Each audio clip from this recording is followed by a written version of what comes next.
En el pasaje anterior aprendimos, ¿verdad?, qué es lo que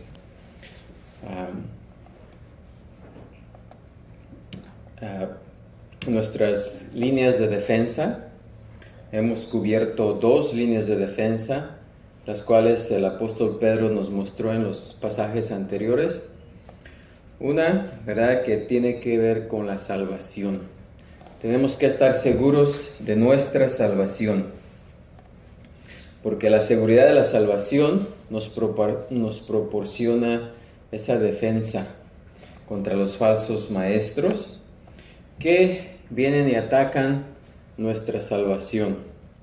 Es por eso que debemos saber y entender de dónde proviene nuestra salvación.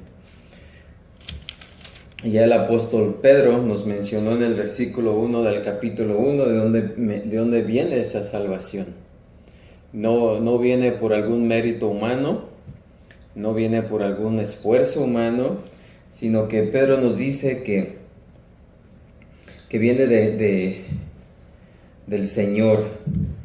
Dice: Simón Pedro, siervo y apóstol de Jesucristo, a los que habéis alcanzado por la justicia de nuestro Dios y Salvador Jesucristo, una fe igualmente preciosa que la nuestra. Así que ahí Pedro nos menciona que fue Dios el que nos alcanzó. No fue por mérito o esfuerzo humano. En segundo lugar, aprendimos, ¿verdad?, que para defendernos de los falsos maestros y de sus falsas enseñanzas, es indispensable que conozcamos la Escritura, ya que solamente conociendo la verdad podemos combatir la falsedad.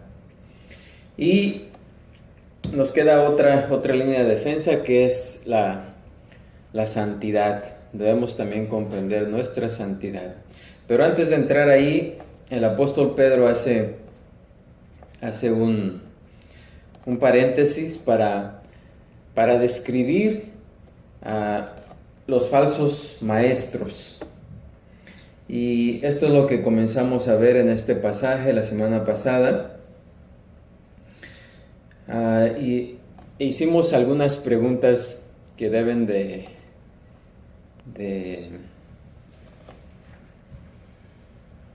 llamar nuestra atención, ¿verdad?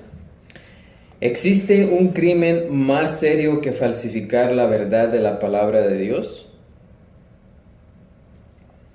¿Hay algo peor que mentir acerca de Dios, de Cristo, del Espíritu Santo o del significado de las Escrituras? ¿Existe un crimen más severo que enseñar las mentiras del diablo como si fueran la verdad de Dios? ¿Puede existir algo más irritante para Dios que el torcer su palabra?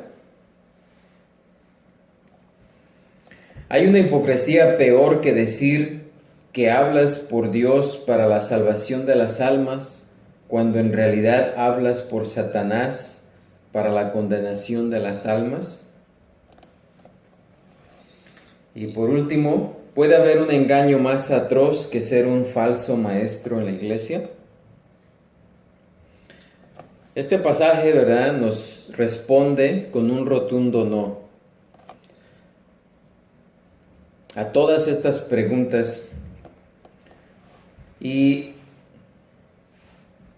Pero tal es el engaño, ¿verdad?, de estos maestros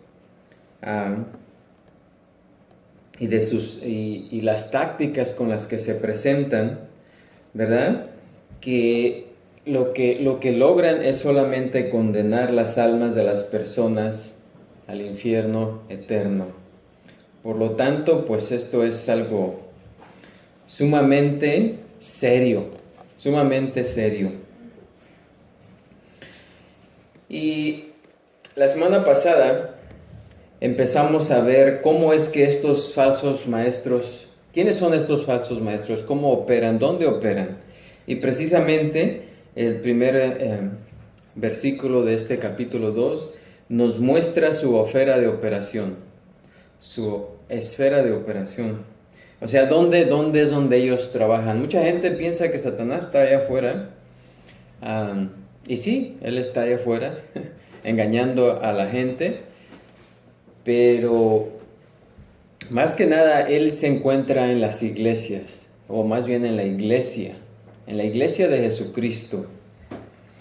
Precisamente para engañar a quienes no están, a quienes no conocen su salvación, aquellos que no se pueden defender con la Escritura, y también aquellos que no conocen su santificación. Por lo tanto, el apóstol Pedro dice aquí en el versículo 1, la primera parte del versículo 1 dice: pero hubo también falsos profetas entre el pueblo, como habrá entre vosotros falsos maestros. O sea que Pedro aquí nos está diciendo que así como hubo, la palabra pueblo vimos anteriormente que tiene que ver con el pueblo de Israel, con el pueblo escogido de Dios. Y Pedro dice que así como hubo falsos profetas en el pueblo de Israel, que también dice, habrá entre vosotros, y vosotros, en el Nuevo Testamento somos llamados la iglesia. Así que en la iglesia también va a haber falsos maestros. Es un hecho que así como hubo falsos profetas y maestros en el Antiguo Testamento y en el pueblo de Dios, también los va a haber en la iglesia. Así que ahí es precisamente donde operan los falsos maestros, en la iglesia. ¿Por qué? Porque quieren engañar, quieren corromper la verdad. En donde ya se enseña la falsedad, pues ahí no necesita él estar, puesto que ya se está enseñando la falsedad. Pero su trabajo continuo es donde se enseña la verdad, y precisamente ahí es donde él opera, en la iglesia. Y esta tarde vamos a ir a la siguiente característica de los falsos maestros, que es su secreto. ¿Cuál es el secreto? O el secreto de estos falsos maestros. Bueno, el secreto de estos falsos maestros nos dice Pedro ahí en la segunda parte del versículo 2, dice que introducirán encubiertamente herejías destructoras. Los falsos maestros nunca son honestos y directos sobre sus operaciones. Después de todo, la iglesia nunca los abrazaría si sus esquemas fueran desenmascarados. En cambio, la única manera que pueden entrar a la iglesia es de manera secretosa y engañosa, haciéndose pasar por pastores, maestros y evangelistas.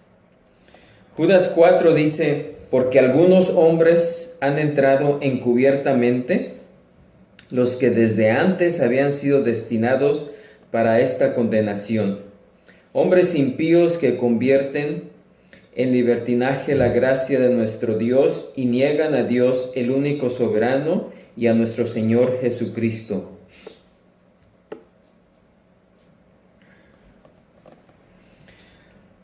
Es por eso, ¿verdad?, que Judas los describe como hombres que han entrado encubiertamente. El versículo 4 de Judas. Y aquí en Judas el verbo han entrado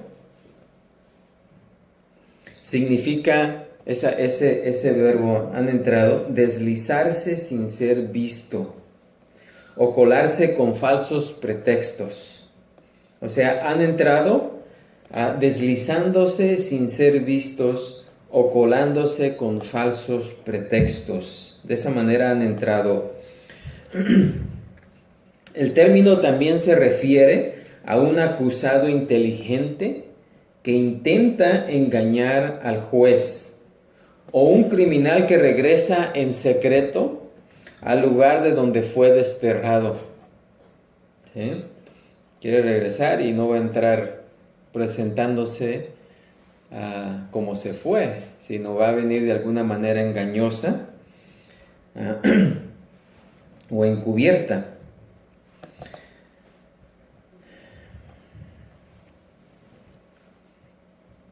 Así que, haciéndose pasar por verdaderos pastores, los falsos maestros, nos dice Pedro aquí, que introducen herejías destructoras. ¿Ok? De la misma manera que buscan introducirse, también lo que introducen de la misma manera es herejías destructoras. O literalmente herejías de destrucción. La palabra destructoras significa ruina absoluta.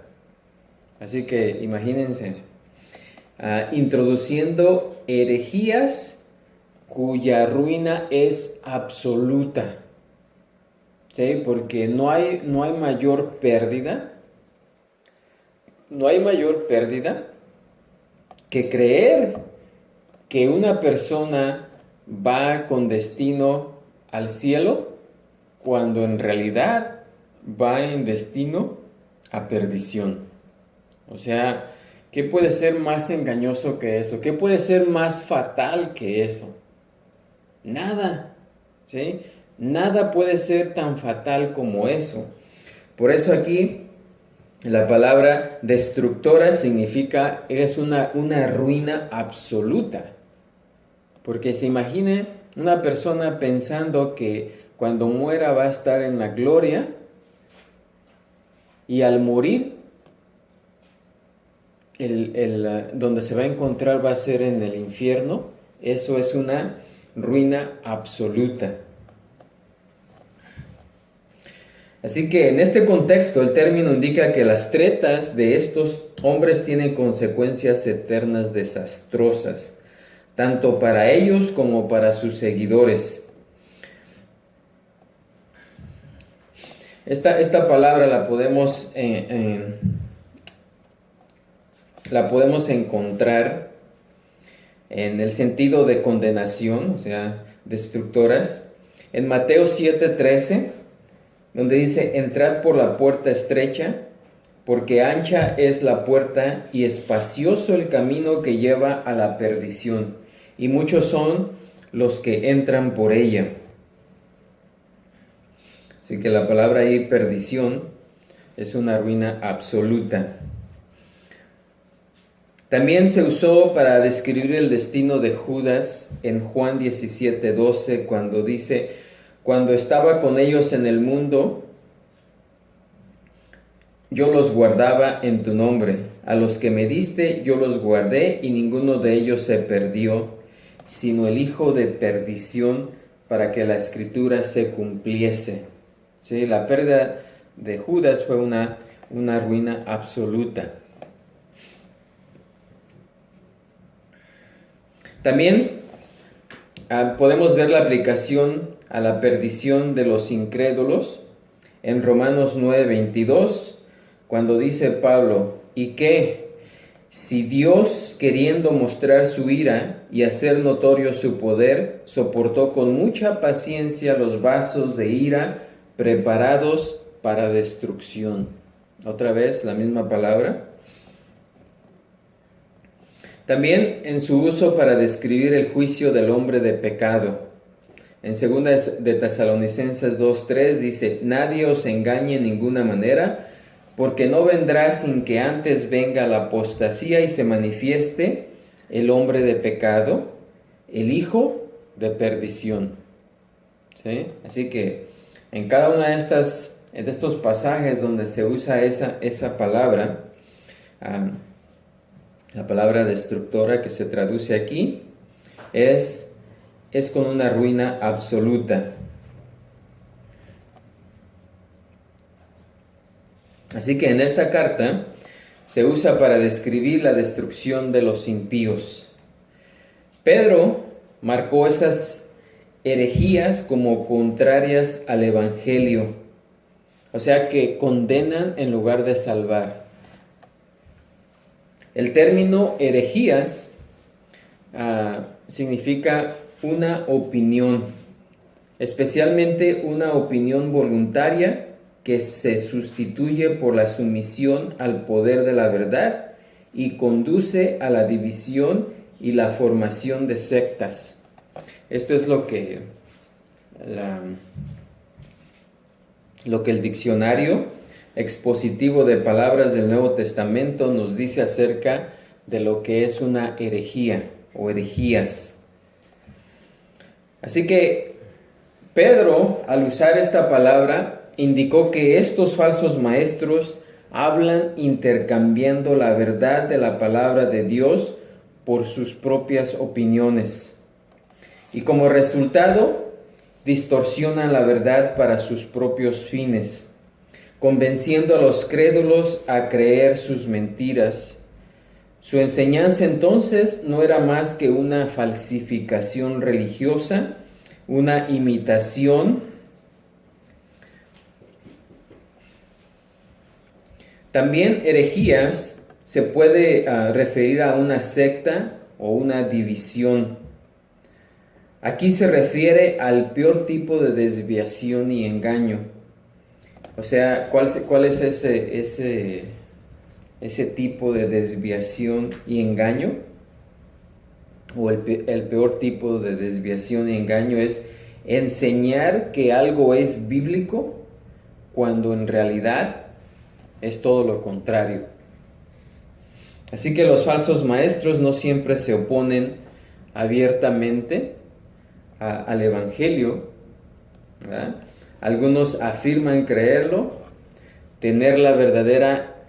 afirman tener la verdadera interpretación de él, pero en verdad lo que hacen es torcerlo. U ofrecen un mensaje superficial e inadecuado que no puede salvar. ¿Sí? Y lo que llamamos hoy como un evangelio fácil, tan fácil que cualquier persona lo puede aceptar, pero realmente el evangelio es difícil de aceptar, viéndolo en su contexto real. Mas ellos quieren o hacen del evangelio algo muy, muy fácil, muy superficial, que cualquier persona dice que sí, le dice sí al evangelio. ¿Sí? Y realmente pues ese evangelio no sirve para nada porque no puede salvar a una persona.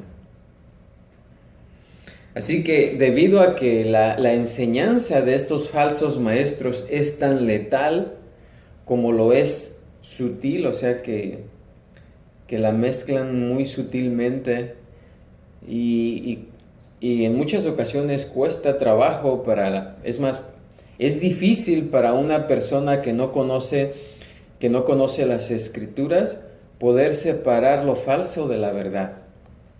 Muy difícil, por lo que siempre terminan aceptando esas falsas enseñanzas. Así que debido a que su enseñanza es tan letal como sutil, las opiniones autodenominadas de los falsos maestros pueden condenar a las almas de estos, de las personas, ¿verdad? Profesantes crédulos que les creen esas mentiras. Pero sabemos que ninguna persona puede ser salvada a menos que se arrepientan, ¿verdad? Y crean la verdad y se vuelvan a Cristo.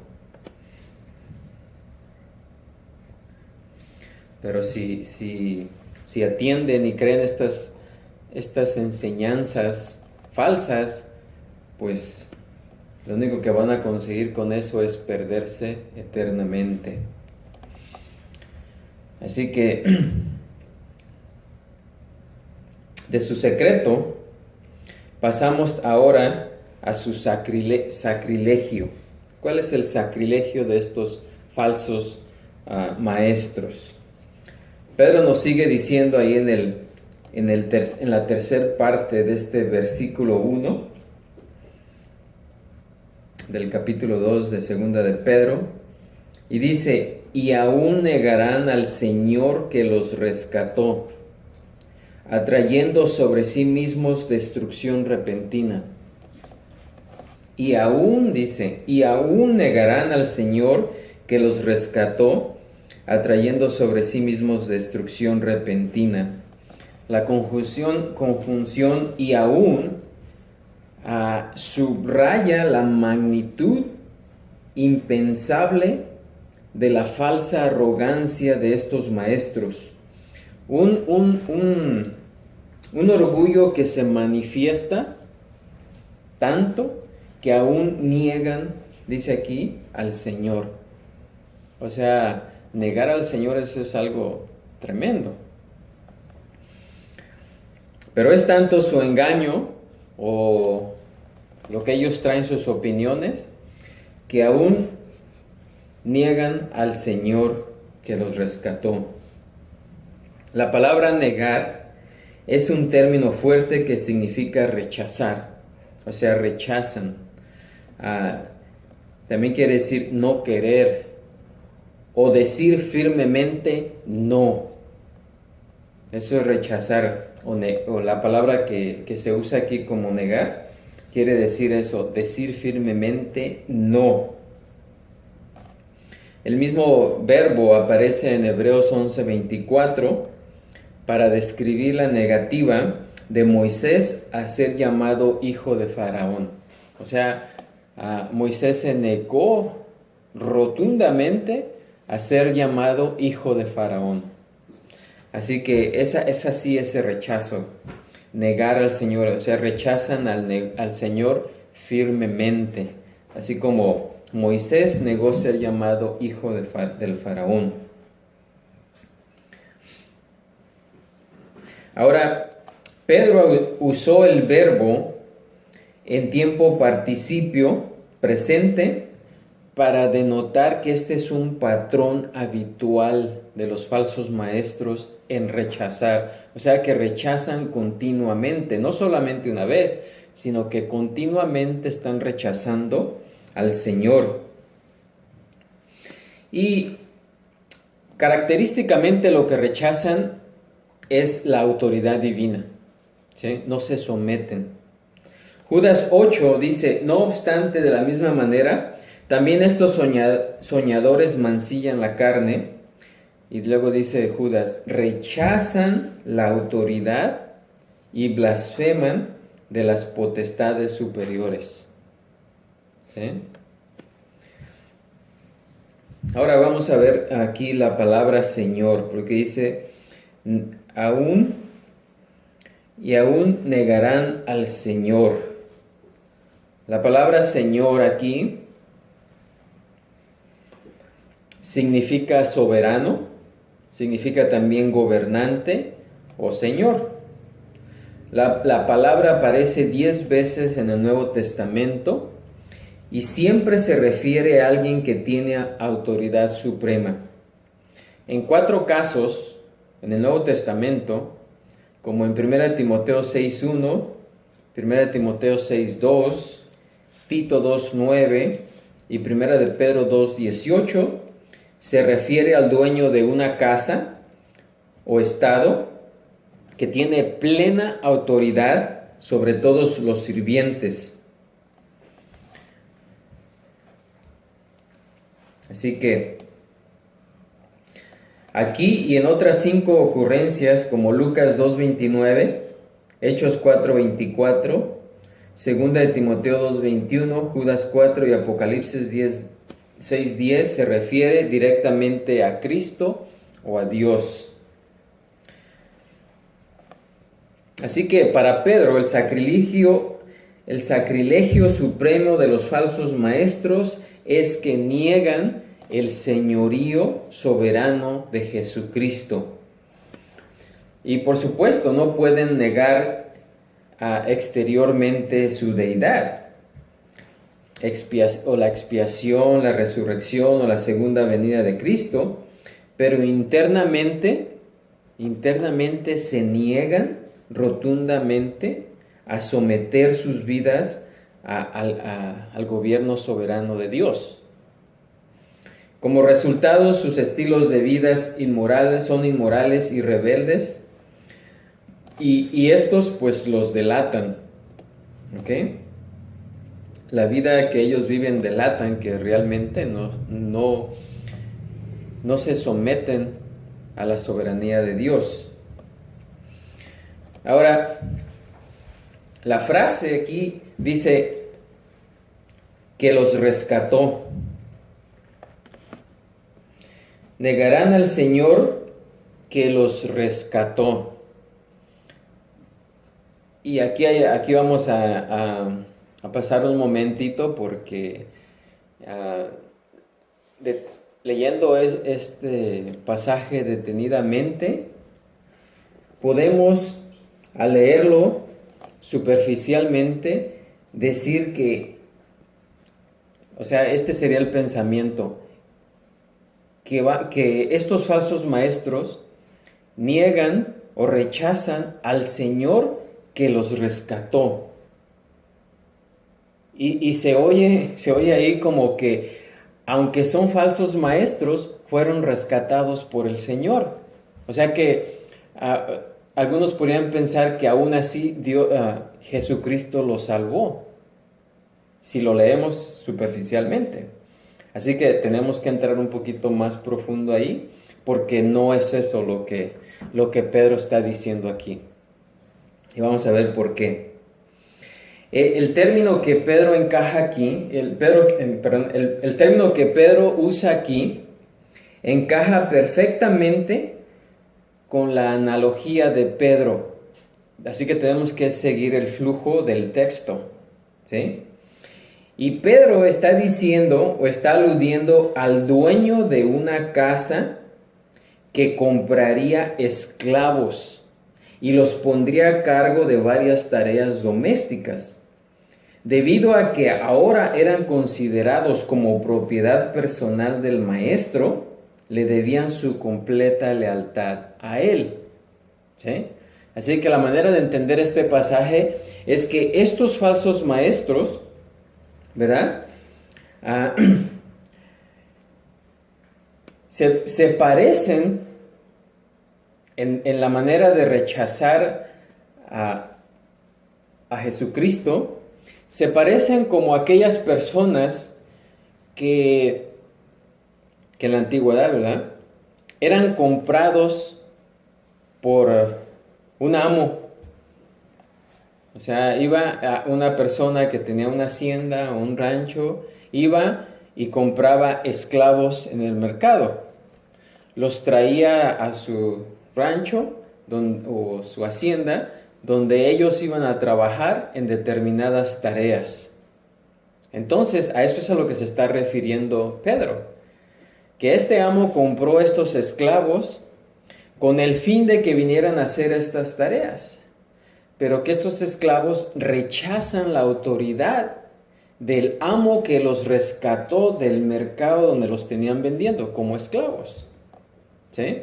No se está refiriendo a la salvación, ¿ok?, sino siguiendo el flujo del pasaje de Pedro, se está refiriendo precisamente a ese, está aludiendo a alguien que compra esclavos para hacer determinadas tareas domésticas. Y asimismo, los falsos maestros sostienen que son parte de la casa de Cristo, pero se niegan, ¿verdad?, a través de sus acciones, a convertirse en siervos, ¿verdad?, que obedecen la autoridad. Ahora, la palabra rescató, la palabra que Pedro usa aquí, o que fue traducida aquí como rescató, significa comprar o rescatar del mercado. Y en este contexto es paralelo o paralela a Deuteronomio 32, 5 y 6. Los falsos maestros de los días de Pedro reclamaron a Cristo como su Redentor. Sin embargo, se negaron a aceptar su señorío soberano, revelando así su verdadero carácter como enemigos no regenerados de la verdad bíblica. Muchos consideran que el Señor que los compró significa que Cristo realmente compró la redención en su totalidad para todas las personas, incluso para los falsos maestros. Se piensa comúnmente que Cristo murió para pagar la pena por los pecados de todos. Eso es lo que estábamos hablando hoy en la escuela dominical. Ya sea que hayan creído o no, la noción popular es que Dios ama a todos, quiere que todos sean salvos, así que Cristo murió por todos. O sea, aquí estamos hablando de una salvación universal, donde la muerte de Jesucristo pagó por los pecados de todo el mundo. Bueno, estas personas creen que así es, que así fue. Esto significa que su muerte fue un sacrificio o expiación potencial que se convierte en una expiación real cuando un pecador se arrepiente y cree en el Evangelio. O sea, ellos creen que Jesucristo murió por todos los pecadores, pero que es solamente potencial, que esa salvación no se realiza hasta que ese pecador acepta el Evangelio. Y es lo que hablábamos esta mañana, aparentemente suena muy bien, ¿sí? Los engaños son bien sutiles. Y esto, cualquier persona diría, no, pues está bien, Cristo murió por todos, ¿verdad? Para que todos tengan el derecho a la salvación. Pero la salvación solamente va a ser para aquellos que vienen a Cristo. Y los que no, pues para ellos no funcionó. ¿Sí? Aparentemente suena muy bien, pero no es así. ¿Sí? Porque el evangelismo, según este punto de vista, está convenciendo a los pecadores a recibir lo que ya se ha hecho por ellos. ¿Sí? Todos pueden creer y ser salvos si lo desean, ya que nadie está excluido en la expiación. Es el pensar. Así que este punto de vista, si se lleva a su conclusión lógica, tiene si llevamos este pensamiento a la conclusión lógica, vamos a ver un infierno lleno de personas, fíjense, cuya salvación fue comprada por Cristo en la cruz. ¿Se imaginan? Si eso fuera verdad, quiere decir que si Cristo pagó el pecado de todos los seres humanos, entonces vamos a tener un infierno lleno de personas cuyos pecados fueron pagados por Cristo. Y vamos a tener en el cielo personas también cuyos pecados fueron pagados por Cristo. ¿Es lógico eso?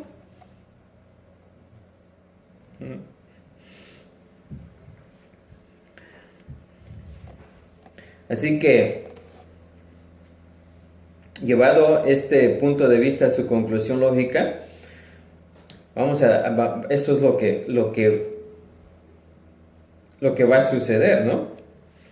Lo que sucedería. Pero no es la verdad. Cristo, desde este punto de vista, murió en la cruz por los condenados en el infierno, ¿sí? Cristo murió por estos que están condenados en el infierno, lo cual dice que el sacrificio de Jesús no fue eficaz para estas personas que terminaron en el infierno, y sí fue eficaz para los que terminaron en el cielo. Entonces ahí podemos ver que eso sería una blasfemia, ¿no? El decir que el sacrificio de Jesús fue eficaz solamente para unos, pero no para otros. Imagínense eso.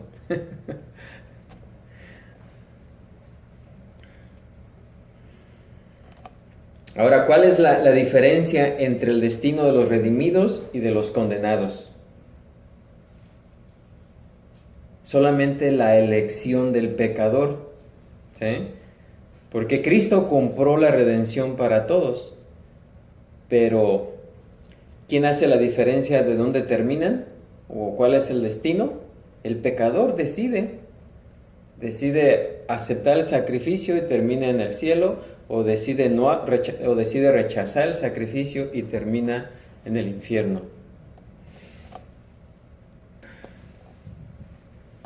Así que, si ese fuera el caso, esta perspectiva dice que el Señor Jesucristo murió para hacer posible la salvación. Una vez vi un sticker en un carro, ¿verdad? Que decía precisamente, Jesucristo murió por la posibilidad de la salvación. Dije, en la torre. Eso no puede ser posible. ¿Cómo es que Jesucristo murió por la posibilidad de la salvación? Jesucristo no murió por la posibilidad de la salvación. ¿Por qué? Porque si ese fuese el caso, entonces Él no compró absolutamente la salvación para nadie. Él solo eliminó, dicen estas personas, una barrera. La muerte de Jesucristo, dicen ellos, eliminó una barrera para todos, lo que simplemente hace que la salvación sea potencial. El pecador finalmente determina la naturaleza de la expiación y su aplicación por lo que hace.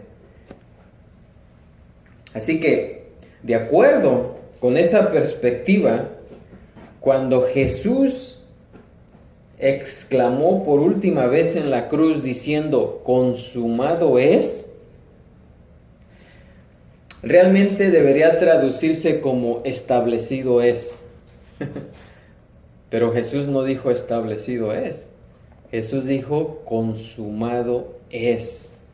Porque Cristo murió por los pecados de aquellos que iban a ser salvados. Y su muerte en la cruz fue efectiva y actual.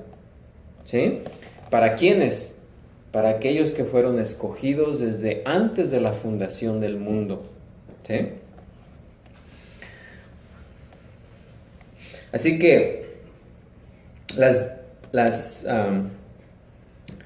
los errores, ¿verdad?, interpretativos anteriores surgen del punto de vista o provienen de la mala interpretación de dos enseñanzas bíblicas muy importantes. La doctrina de la incapacidad absoluta, a menudo llamada depravación total, y la doctrina de la expiación limitada. Entendidas correctamente estas doctrinas, o esta doctrina de la incapacidad absoluta, fíjense, dice que todas las personas están muertas en delitos y pecados. ¿Sí?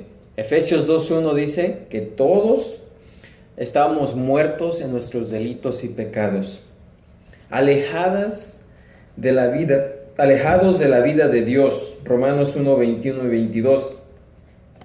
Haciendo solo el mal de sus corazones engañosos. Jeremías 17:9. Incapaces de entender las cosas de Dios. 1 Corintios 2:14. Cegados por el amor al pecado, cegados aún más por Satanás, como dice 2 Corintios 4:4, deseando solo la voluntad de su padre el diablo, incapaces de buscar a Dios y no están dispuestos a arrepentirse, como dice Romanos 3:10 al 23. Entonces, ¿cómo va a tomar un pecador la elección correcta para activar la expiación en su nombre? No puede, porque está incapacitado para tomar tal elección. Claramente la salvación es únicamente de Dios. Y aquí voy a entretenerme un poquito en algunos pasajes, donde habla claramente que la salvación es únicamente de Dios. Por ejemplo, Salmo 3:8 dice: la salvación es de Jehová.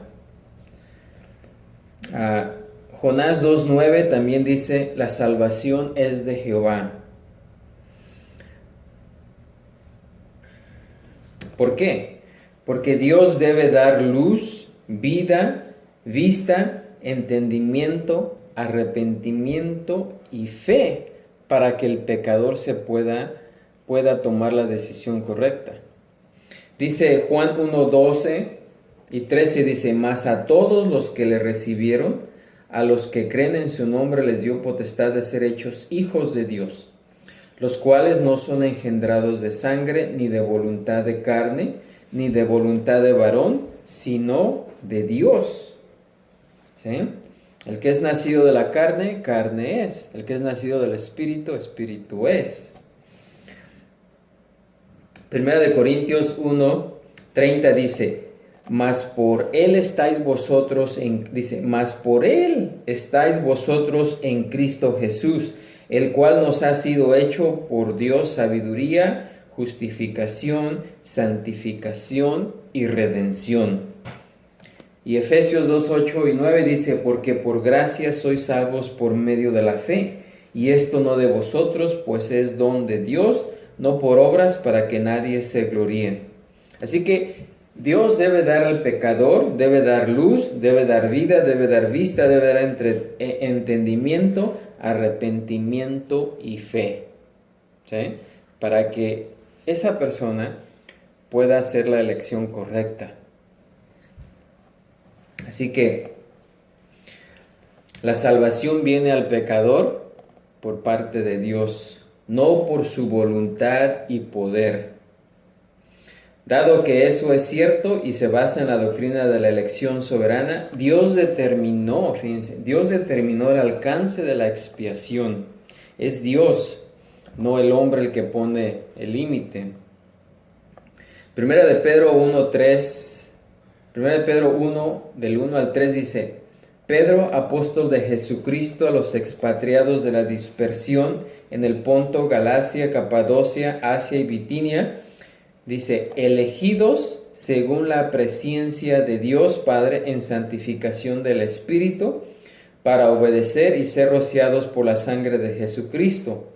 Gracia y paz os sean multiplicados. Y luego dice: bendito el Dios y Padre de nuestro Señor Jesucristo, que según su grande misericordia nos hizo renacer para una esperanza viva por la resurrección de Jesucristo de los muertos.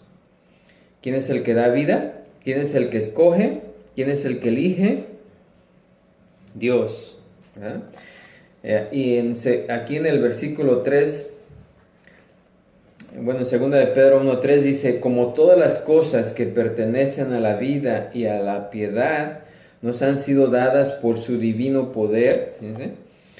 Dice, todas las cosas que pertenecen a la vida y a la piedad nos han sido dadas ¿por quién? Por su divino poder, mediante el conocimiento de aquel que nos llamó por su gloria y excelencia. Y pues todos conocemos en Romanos 8, ¿verdad? Del 26 al 30, que dice: y de igual manera el Espíritu nos ayuda en nuestra debilidad. ¿Sí? Nosotros no podemos escoger debidamente si el Espíritu no nos ayuda. Pues qué hemos de pedir como conviene, no lo sabemos, pero el Espíritu mismo intercede por nosotros con gemidos indecibles. Mas el que escudriña los corazones sabe cuál es la intención del Espíritu, porque conforme a la voluntad de Dios intercede por los santos.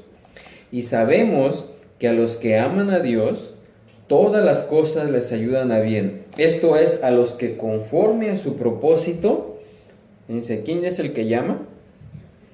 Dice, son llamados, porque a los que antes conoció, también los predestinó para que fuesen hechos conforme a la imagen de su Hijo, para que Él sea el primogénito entre muchos hermanos. Y a los que predestinó, a estos también llamó, y a los que llamó, a estos también justificó, y a los que justificó, a estos también glorificó. O sea, más claro que eso, ya ni el agua, ¿verdad? Así que ahí está claramente. Pablo en Romanos 9:14 también dice, ¿qué pues diremos? ¿Que hay injusticia en Dios? Y eso es lo que dicen algunas personas. Muchas personas cristianas, ¿verdad?, no aceptan la doctrina de la elección porque dicen que entonces Dios sería injusto.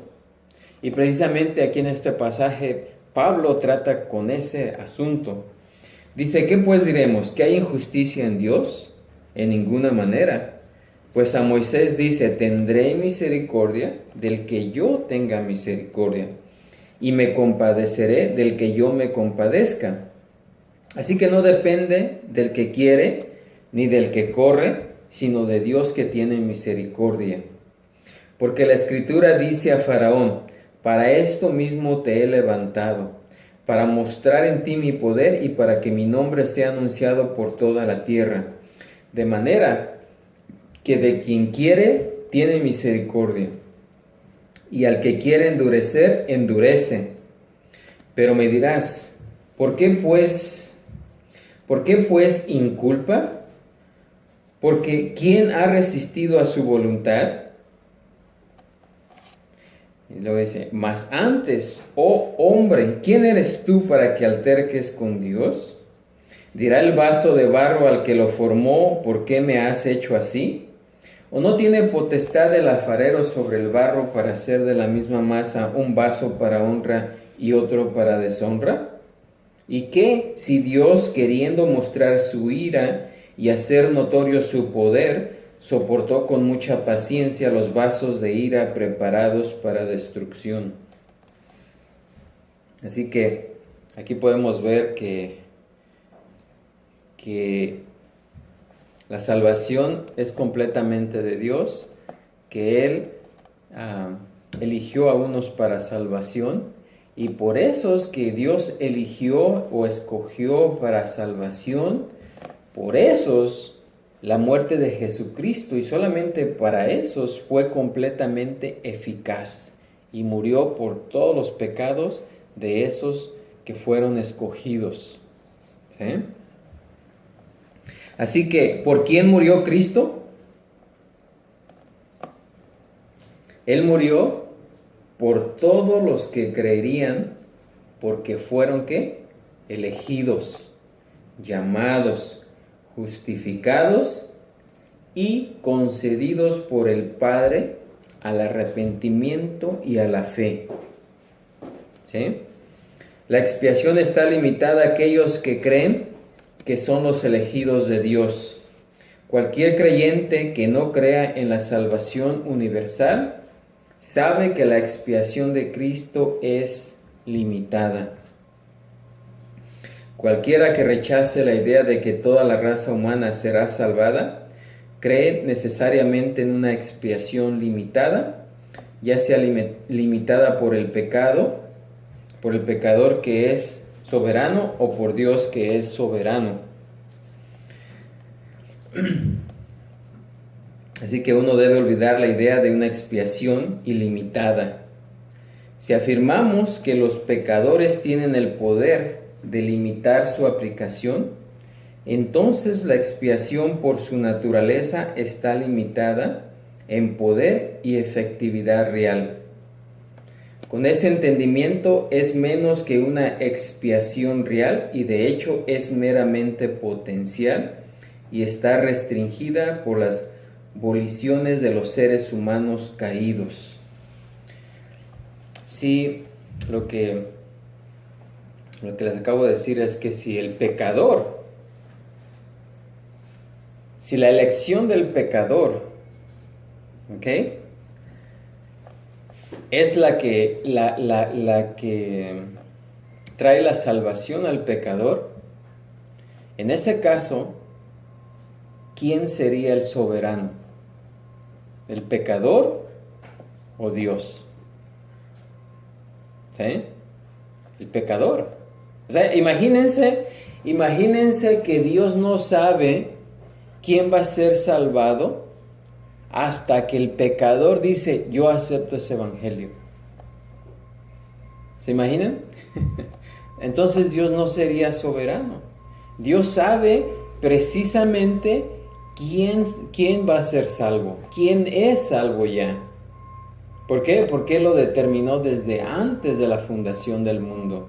Y por eso envió a su Hijo Jesucristo para morir por el pecado de esos que Él eligió, que Él escogió. Amén.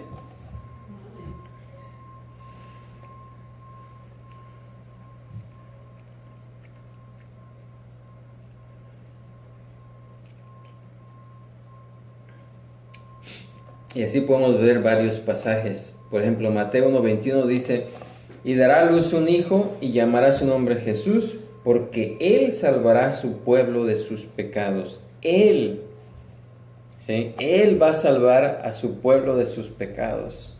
No que el pueblo va a decidir si es salvado o no. Él va a salvar a su pueblo. Dice Juan 10:11, yo soy el buen pastor. El buen pastor su vida da por las ovejas. ¿Sí? ¿Por qué? Porque Él conoce sus ovejas y Él da su vida por sus ovejas, las cuales Él conoce desde antes. ¿Sí? Dice Juan 10:27, mis ovejas oyen mi voz y yo las conozco y me siguen, y yo les doy vida eterna y no perecerán jamás, ni nadie las arrebatará de mi mano. ¿Sí? Así que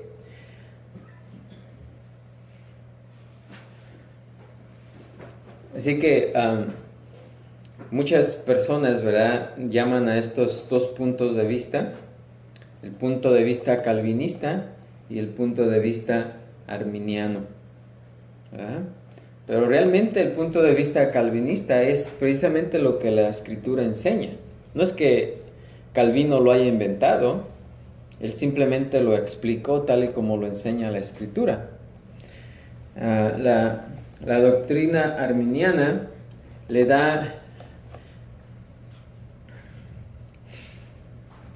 tiene la apariencia inicial de ser muy generosa, fíjense. Pero cuanto más detenidamente la observamos, menos nos impresiona. Algunas preguntas que podemos hacerle a la doctrina arminiana serían estas. ¿Garantiza la salvación de alguna persona? O sea, la muerte de Jesucristo garantiza la salvación de alguna persona de acuerdo a la doctrina arminiana. Y ellos dicen que no. ¿Ok? La otra pregunta. ¿Garantiza que aquellos por quienes Cristo murió tendrán la oportunidad de escucharlo y responderle? Tampoco. También es un no. ¿Elimina o reduce de alguna manera los sufrimientos de los perdidos? No. En realidad, la expiación arminiana no expía. No hay expiación en esa enseñanza. Simplemente allana el camino para que Dios acepte a aquellos que pueden levantarse con sus propios recursos. ¿Y quién puede hacer eso? El ser humano no puede levantarse de estar muerto, no puede darse vida a sí mismo para poder creer. En cambio, la doctrina calvinista dice que ninguna persona caída tiene tal poder, por lo que considera que la expiación arminiana es inadecuada para la salvación de los pecadores e insulta a Cristo.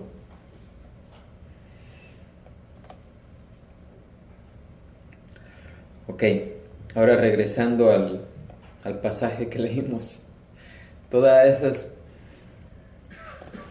explicación para explicar lo que nos dice ahí Pedro, ¿no? que estos falsos maestros negarán al Señor que los rescató. ¿Ok? Entonces, creo que ya quedó bien explicado que ese rescate no tiene que ver con la salvación. Que Cristo no murió por todos los pecadores. Cristo murió solamente por aquellos que fueron elegidos por el Padre antes de la fundación del mundo, por lo cual la expiación de Cristo es efectiva para todos aquellos por quien Él murió. ¿Ok? Por quien Él murió, porque Él murió solamente por aquellos que el Padre le entregó a Cristo. ¿Sí? Los escogidos son un regalo de Dios a Cristo, y Cristo dice que nadie los puede separar, y a los que Dios le dio, Él les va a dar vida eterna. ¿Sí?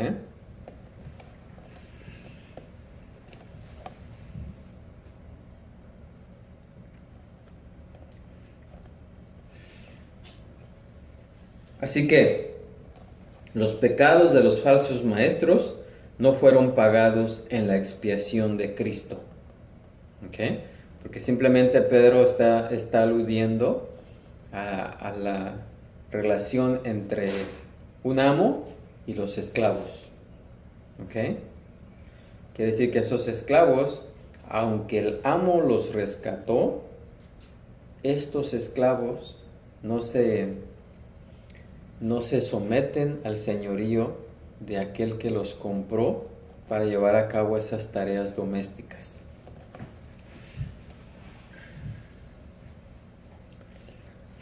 Así que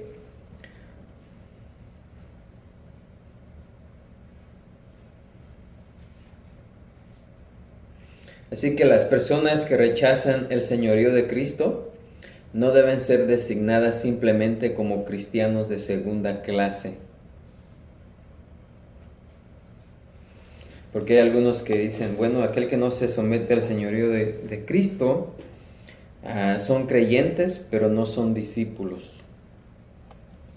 No hay tal cosa, ¿ok? No hay tal cosa. En cambio, dice Pedro, aquellos que rechazan el señorío soberano de Cristo, dice, atraerán sobre sí mismo destrucción repentina, si no se arrepienten de tal rebelión.